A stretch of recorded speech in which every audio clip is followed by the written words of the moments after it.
This story is brought to your ears by all our fantastic supporters on Patreon. To get in on the action yourself with bloopers, extras, and the occasional early story, join us at patreon.com/voiceofallmtg. We'd like to thank our newest patrons, John Patak, Leon Giron, and Cerberasta, for already donating. For more stories or just a chat, visit voiceofallmtg.com. And now, Voice of All presents The Ascension of Reza, Episode 5 of Ravnica Allegiance. Quiet mind, quiet steps. I ascend the staircase to the old library. I've practically memorized the route now. 112 steps across the Verity Promenade, 212 steps to reach the Pavilion of Justice, 87 steps through the Stoic Halls of Reason, and now I've only 33 steps left to climb through the mists of the Cascades of Justice. Water droplets dabble my rose as the 15-story waterfall turns to vapor right before it reaches the main floor of the Jellin complex. If I look down, I would see hundreds of Azorius bureaucrats and legislative members walking across the atrium in orderly lines. But I dare not look. That's the surest way to lose my footing, and with no handrails to steady me if I stumble... Quiet mind, quiet steps. Quiet mind, quiet steps. The sprawling archway of the law library finally greets me, and I exhale the softest sigh of relief to be on level ground. I'm immediately enveloped by the aroma of dusty law books, leather-bound treasures of order and righteousness.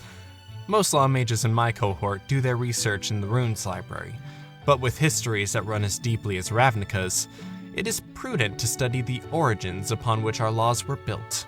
Here, I can see the first draft of the Guild Pact, pressed under 3 inches of magically treated glass and authored by Azor himself.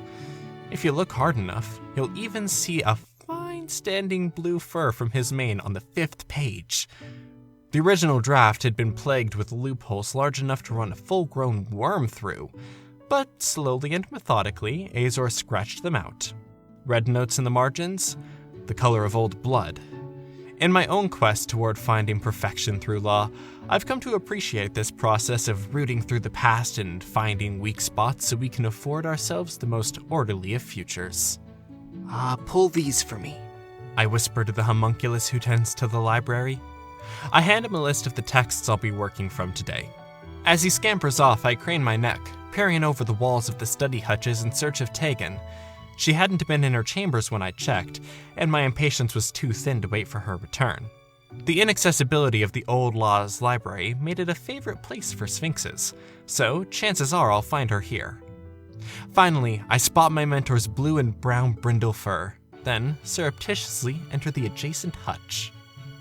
The homunculus lays the book upon my desk, along with the translation sigil to sort out antiquated terms.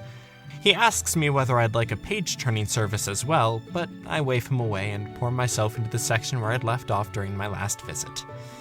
It's hard to concentrate with Tegan so close, knowing she knows how my latest law rune was received by the Senate.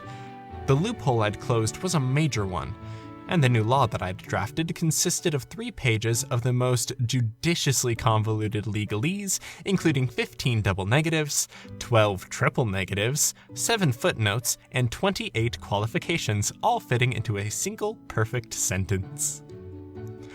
I fight back my nerves and my desire to pry Tegan for answers, and then lose myself in an old map of the 10th district as I wait for my mentor to notice me. I trace my finger along the Transguild Promenade, noting the difference 500 years has made. Many of the neighborhoods featured on the map have now fallen to the hands of the Gruul.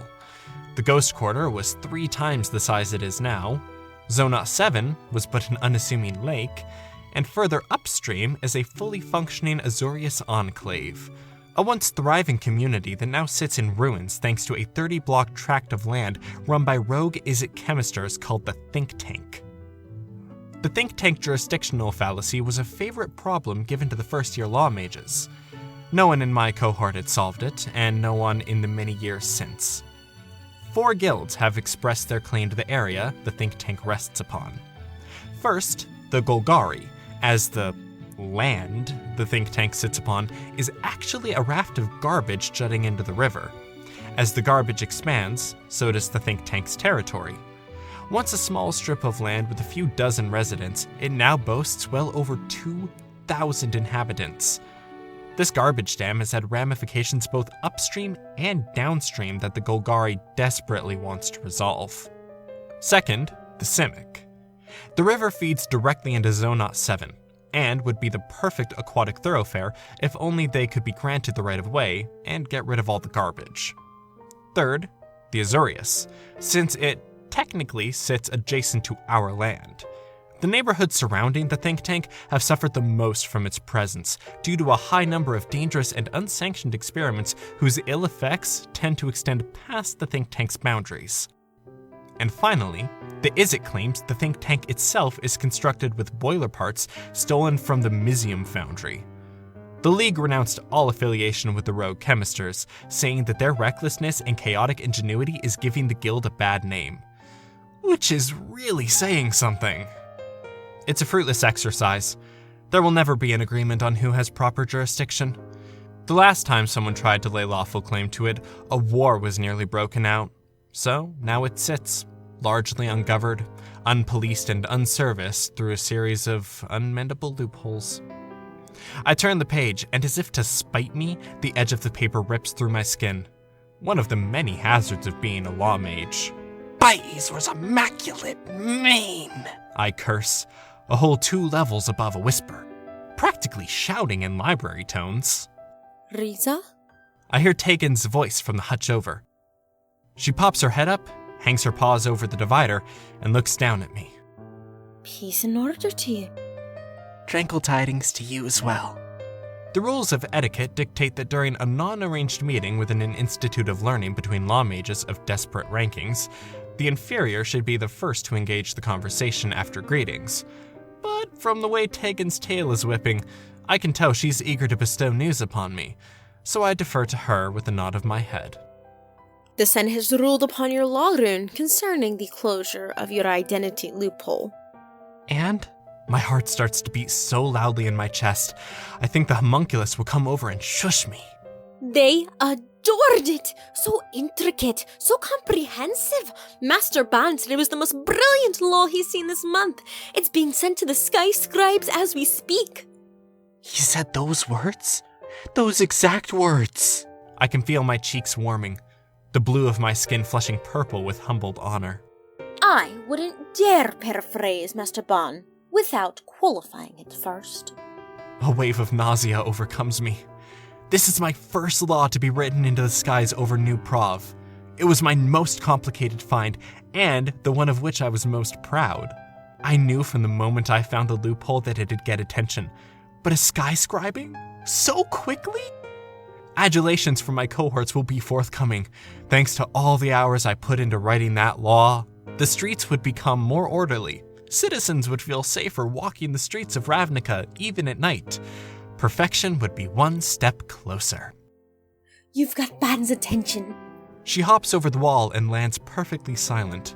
Then she draws up a privacy spell around us. If I weren't her mentee, I wouldn't have noticed her casting it. An ever so slight twitch in her front paw. Now's the time to follow up with something equally impressive. What else are you working on? I'd given so much of myself getting the last law written, I hadn't had time to spare a thought about what came next. Well, there's always the think tank jurisdiction fallacy. She arches her back, stretching, looking bored. First, your riddles won't impress Ban. What else? I rattle off some ideas to her, but I've already lost her attention. She's more taken with the translation sigil sitting on the edge of my desk. She bats at it with her paw until it slides over the edge. I catch it before it hits the floor. I keep the sigil clenched in my fist. If I put it back, she just swat it off again. But that thought nudges an idea forth about repeat offenders. I noticed a possible loophole when I was researching last week. A clause that ties the average length of prison sentences to recidivism rates. Theoretically, we could end up having negative term sentences should the rate fall low enough. I would have followed up earlier, but it referenced an ancient Azorius law, 394-H, and I'd need to have someone fetch the corresponding scrolls from the historical archive to confirm. The Theoretical loopholes are easy to sensationalize. We can get the populace riled up about how we averted near disaster within the prison system, and it'll be easier to justify our salaries. It'll take days for the librarians to approve the interlibrary transfer, though. You should visit the historical archives yourself while your rune is still new in the sky. She sees my hesitation, not the reaction she was expecting. Don't tell me you've never been outside New Prav. Of course I have. It's been several years. 8, to be exact, but sometimes I get so entrenched in the pressings of order, I forget that Ravnica exists as more than a theoretical world on which I enact laws. The historical archives aren't far. It would be spectacular to see the lumbering archive golems that haunt those long-abandoned stacks. Talk about walking law history. But then numbers start spinning in my head. 2 laws in the sky in the same week. 20 minutes ride by griffins, 200 feet above the ground, flying over the heads of thousands and thousands of Ravnicans. Quiet mind, quiet mind. No need to panic. Everything will be fine. The flight requisitions officer takes my paperwork, verifies my identity rune, and then escorts me to the Griffin stable located on one of the highest domes in New Prav. 7 open bays lead out to the city, serving as an aero hub for archons, sphinxes, and the silver and blue surveillance thopters whooshing in and out, soundlessly flapping wings of pulsating rune light. There's a lot of chaos out there. The requisitions officer notices I've stopped walking forward, stunned by the sheer vastness of the city below me. Is this your first time flying? I nod. You'll do fine. It is a solemn duty we must uphold, but it is one worthy of our time and our efforts. At the mention of duty, my legs stop wobbling, and I'm able to climb upon the griffin. I'm unsteady at first, but the officer assures me that this beast does well with inexperienced handlers. I find my confidence and my balance as I make sure both of my satchels sit perfectly aligned, containing the necessary reference texts that Tegan let me borrow from her personal library. Now I'm ready to strike out for the archive and to make a name for myself in this guild. Seconds later, I'm whipping out of the bay and into the sky. The griffin dips sharply, then banks left and rises. It cuts through one of the new law runes above the guild hall. There's so many, it'd be impossible to avoid them all. I look around for mine and shiver when I see it.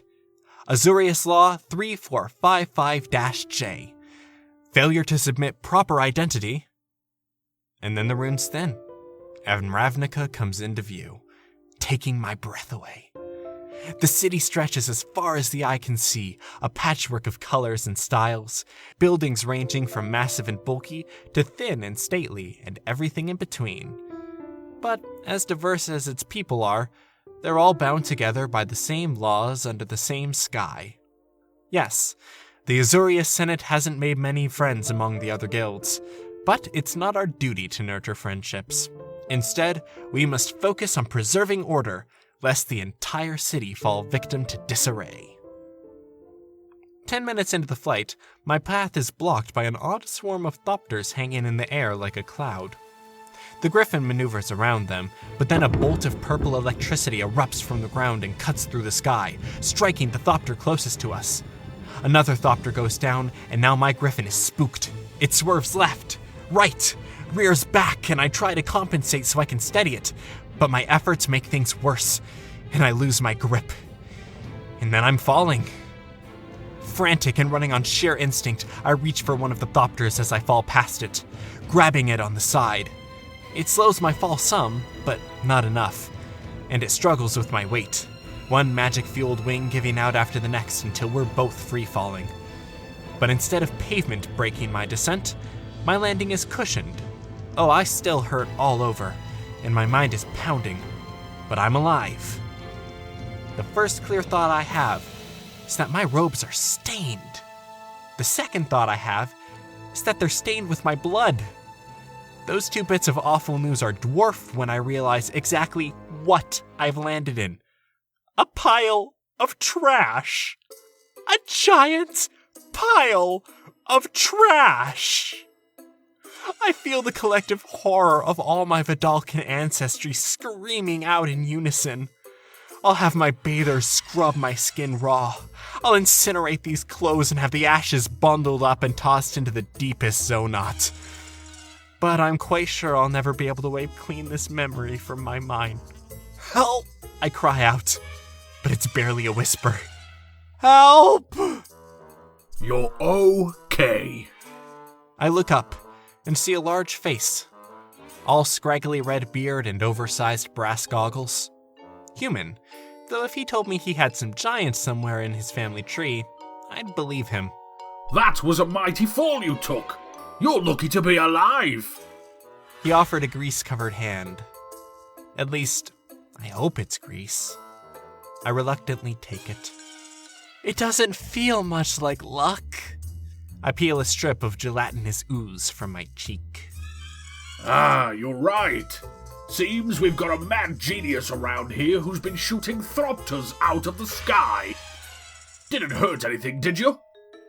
Just my pride, I suspect. Where am I? Think tank. I'm Hendrik. My friends call me Henny, or Big Hen, or BH, or Benny Two Clocks, on account of an incident with a fuzzy-haired blast seeker with a flair for misreading dials. Stopped my heart dead. But old Doc jigger me a new one. Keeps time better than a clock in the continuism lab. I'm Reza. I'm not sure if it's this guy that's running my mind in circles, or just a concussion. My associates call me Reza. I look around beyond the pile of trash. This is the think tank? Mysium-plated boilers coil up and down the streets like a never-ending maze of intestines. They haven't weathered well, and the layers upon layers of metal patches are welded to each building. Dozens of pressure valves releasing steam and other more nefarious vapors into the streets, covering the neighborhood with an awful yellow haze. I can't understand why any guild would fight over this. Alright, Rez. Why don't you come home with me, and we'll get you cleaned up and back in the sky in no time. It's Reza, and no offense, but I think it'd be more prudent if I return to New Prov immediately, seeing as I have no idea of your intentions toward me. Suit yourself. Hendrik shuffles off down the trash pile. You might want to mind the compost worms, though. I jump up. Compost worms? No trash service here, so we have to find ways to make do. I scuttle down the trash hill, then scrutinize my thoroughly soiled robes. I can't exactly return to New Prov looking like this. If my associates ever caught wind that I'd fouled myself in such a manner, I'd never regain their respect. Can you guarantee me your intentions are virtuous? I mask the desperation in my voice with formal airs.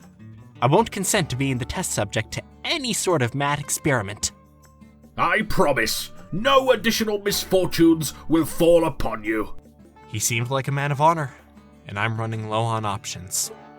So I follow him home.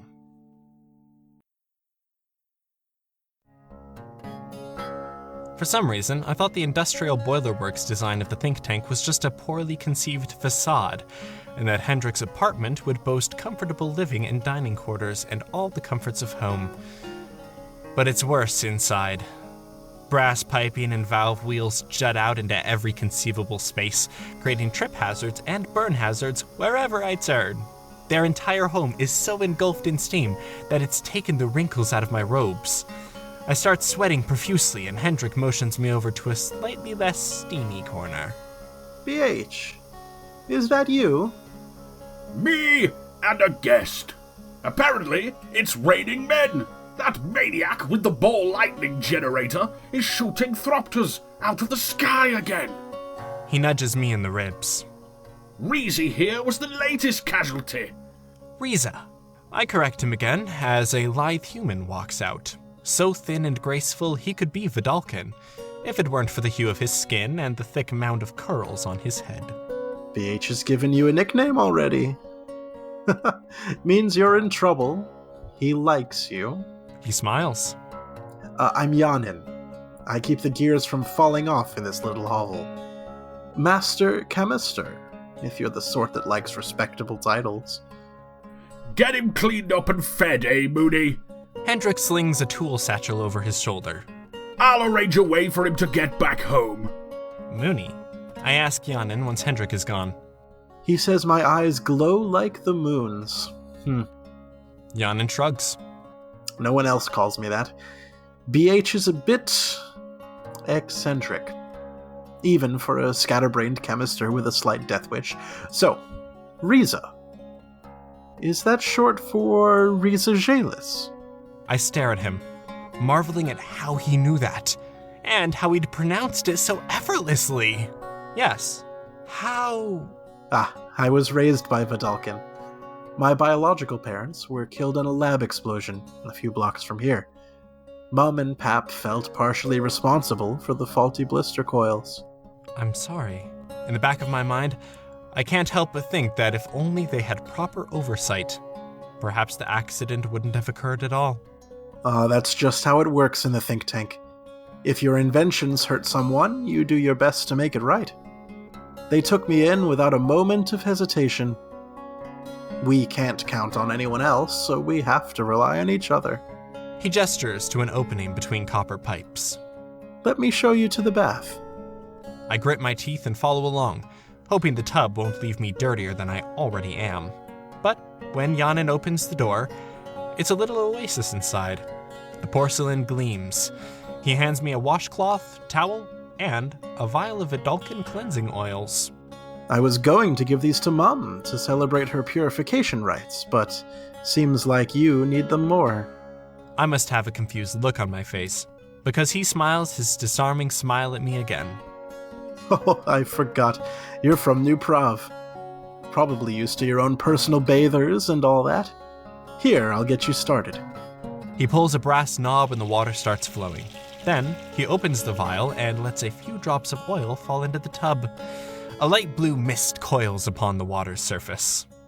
You can leave your robes outside the door. I can make those stains disappear. He practically disappears as well, quickly slamming the door shut behind him. The cleansing oils are potent, bordering on toxic, especially to humans and others with less refined senses. But to Vidalkin, the astringent smell is next to godliness.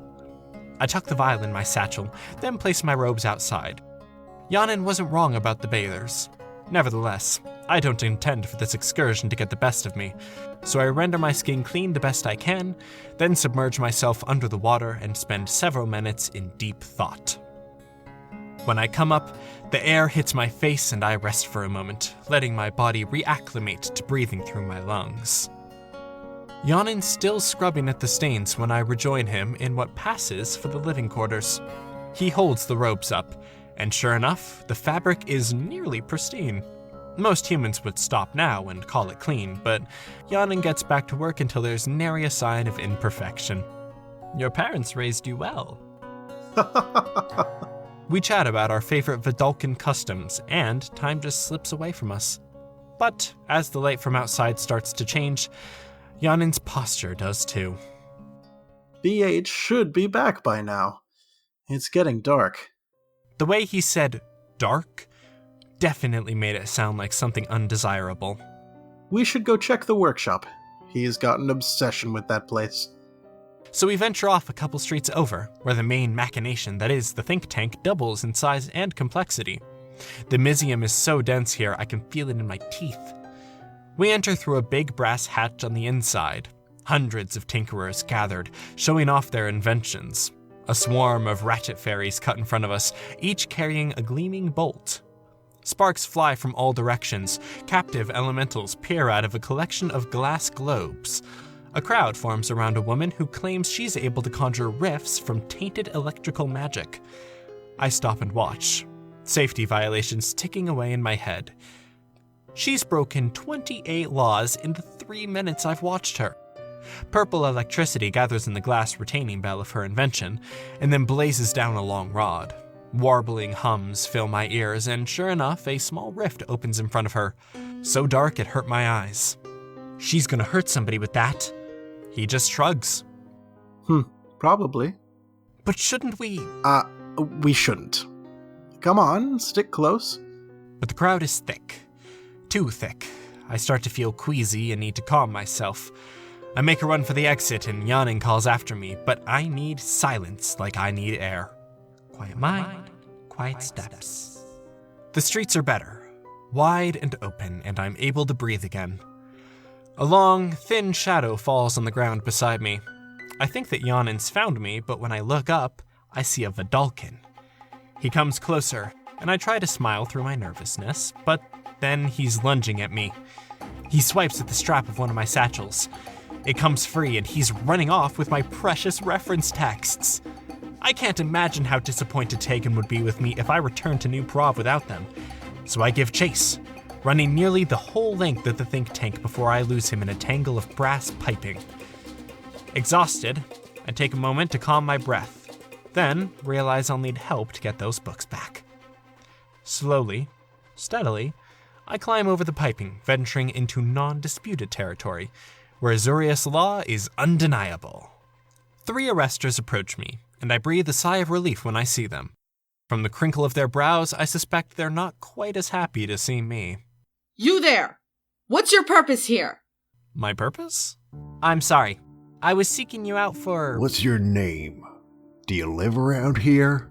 The questions keep coming, and I'm stunned by their brusque demeanor. The arresters I've encountered at New Prov are nothing but pleasant. We got reports of a mugger who's been wreaking havoc around here. Finally, I think we're getting somewhere. But then... You fit the description. Tall, blue, bald. So basically, Vidalkin. That could be anyone. He was last seen with a satchel, just like that one. Let's have a look, shall we? What's inside? My personal property. I know there are laws to protect me, but all that knowledge drains out of my head when a sense of raw vulnerability overcomes me. I fight back against those feelings, steadying my logic and my nerves. I'm Reza Agnos, lawmage at New Prov.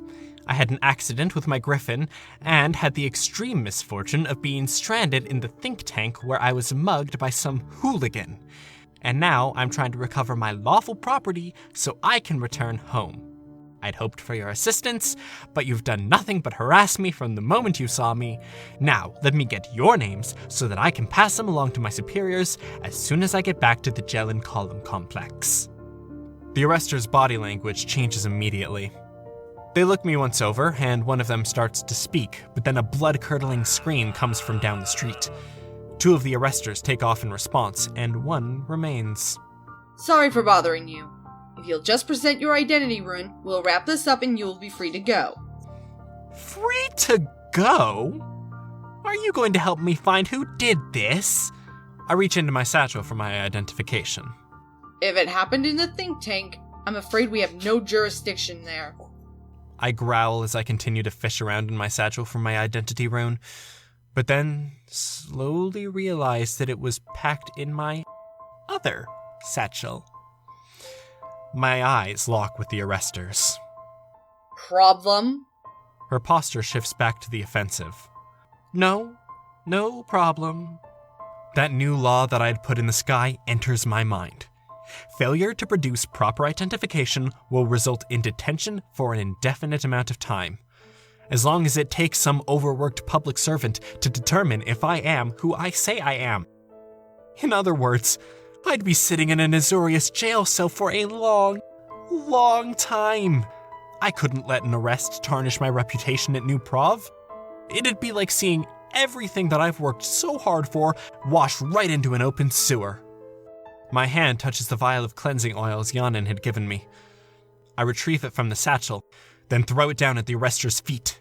Glass breaks and a caustic odor fills the air. The arrestor begins coughing and wheezing, and then I am running. The arrestor hails her partners, and they're all after me, eyes bleary and red from the oil, snot trickling from their noses like busted faucets.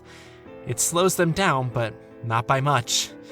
At every street, I keep looking for nooks and crannies that will take me back to the relative safety of the think tank, trying to ignore the fact that I've made things a million times worse for myself.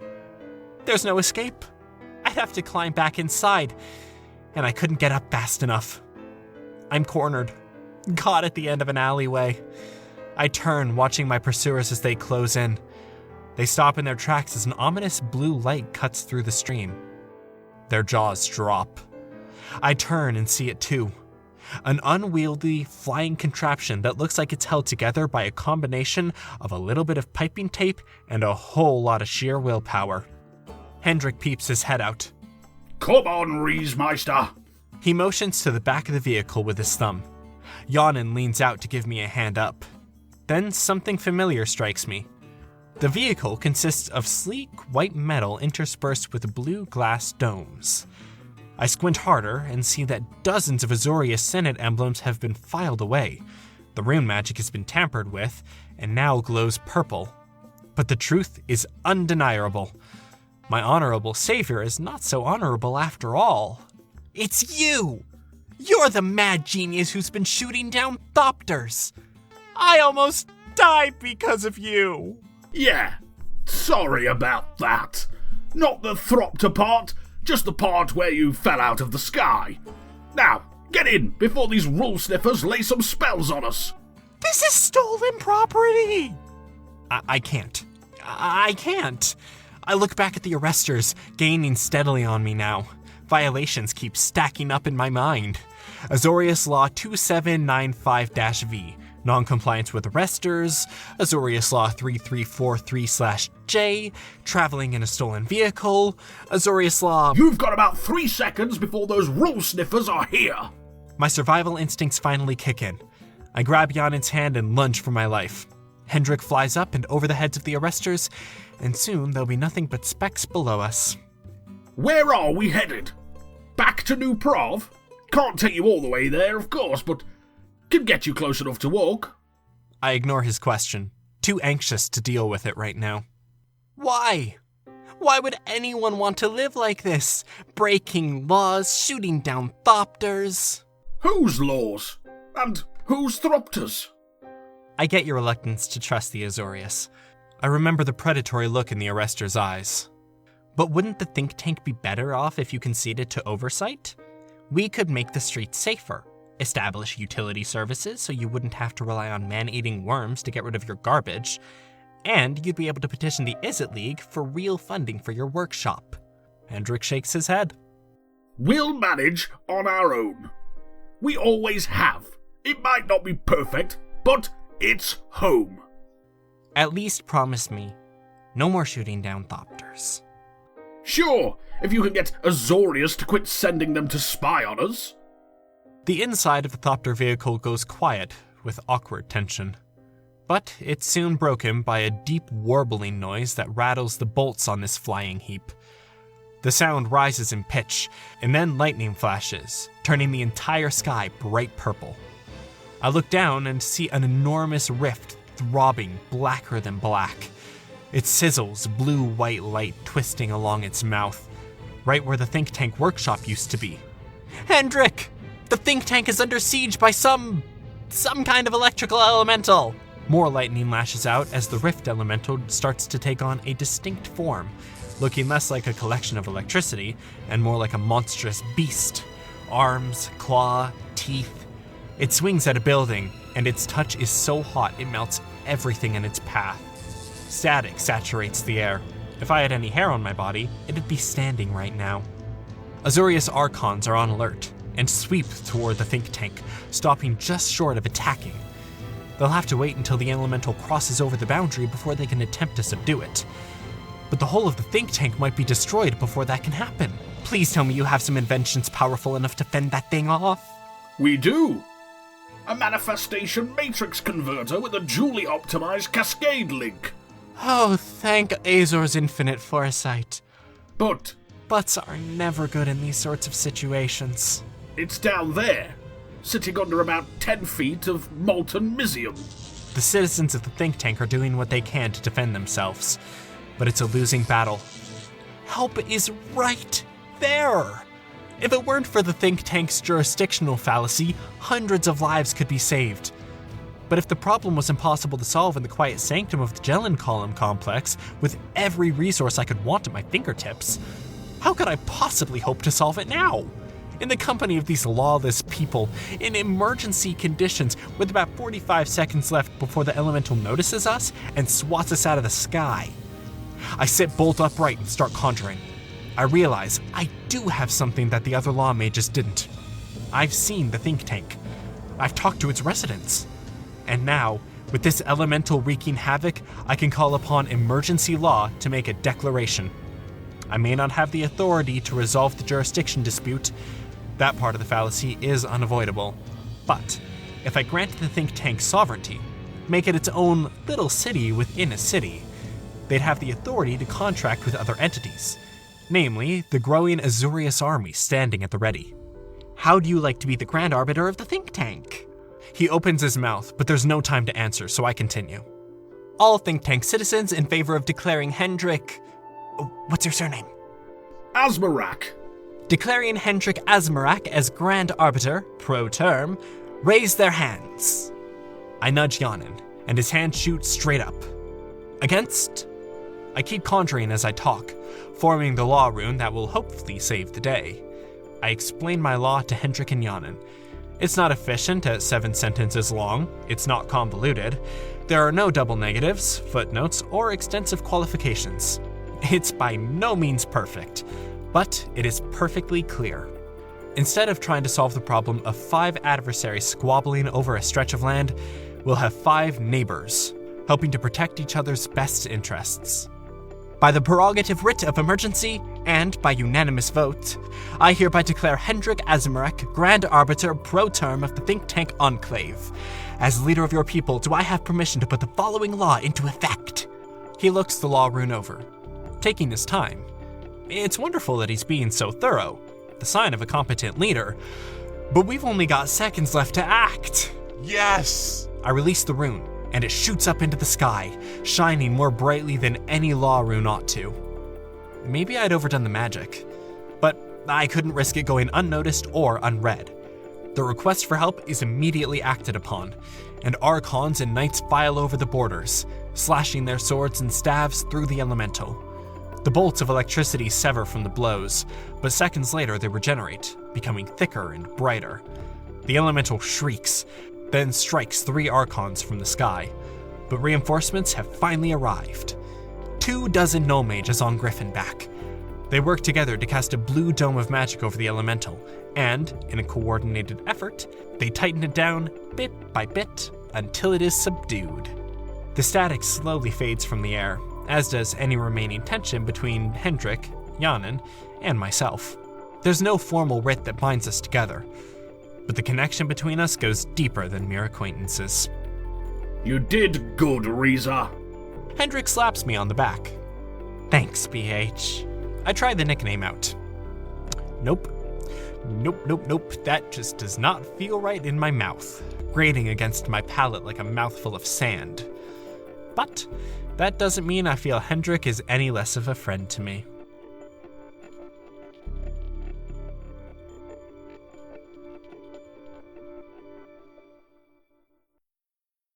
You sure you want to go through with this? My mentor looks at the draft of my proposed law. 57 pages of concessions and sanctions and easements. I'd solved the fallacy. For real this time. It took 8 months of negotiations between the think tank Enclave and the guilds, but it's done. It's unprecedented, it's reckless, and I'm sure Master Bond won't be happy. It's what's right and just. The think tank deserves more than a temporary writ. It wouldn't be fair to offer them that taste of freedom only to take it back. Maybe the think tank was just a nuisance in the margins to the Azorius before. But as it turns out, people start paying attention when an 80-foot tall electrical elemental threatens to consume several city blocks. I expect Hagen to reprimand me, or lecture me on how putting this law in front of the Senate will ruin my career, but her tail just swishes back and forth. Back and forth. I don't think I can be your mentor anymore. What? Why? I'm eager to do whatever I can to stay under her supervision. You have to believe in me. I've been so focused on burying myself in the laws of the past, but I'm just now learning how to reach out to citizens so we can create new laws that are relevant to the current needs of Ravnica. You can't just give up on me now. She smiles. I'm not giving up on you. I can't be your mentor anymore because I think it's time you become a mentor yourself. I believe in you, but what you want is going to be hard to sell to people like Ban. But if you can start changing the minds of those who will come after us, maybe we can get more people on our side. And who knows? She leaves the thought open, letting the silence stir. Getting 4 guilds and an enclave to agree on a small plot of land was an enormous amount of work, but it pales in comparison to the larger issues plaguing Ravnica. But with justice on our side, true justice, who knows? Maybe one of the lawmages I'll mentor will be the author of the next guild pact.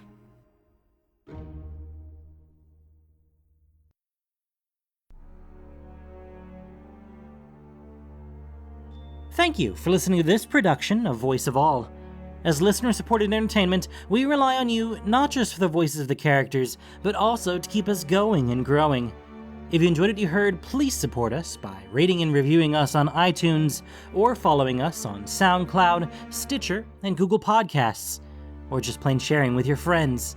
You'd also support us financially on Patreon for exclusive perks.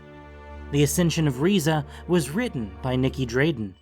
The podcast was produced and edited by Gendo Okeshi, with sound editing by Liz Jones.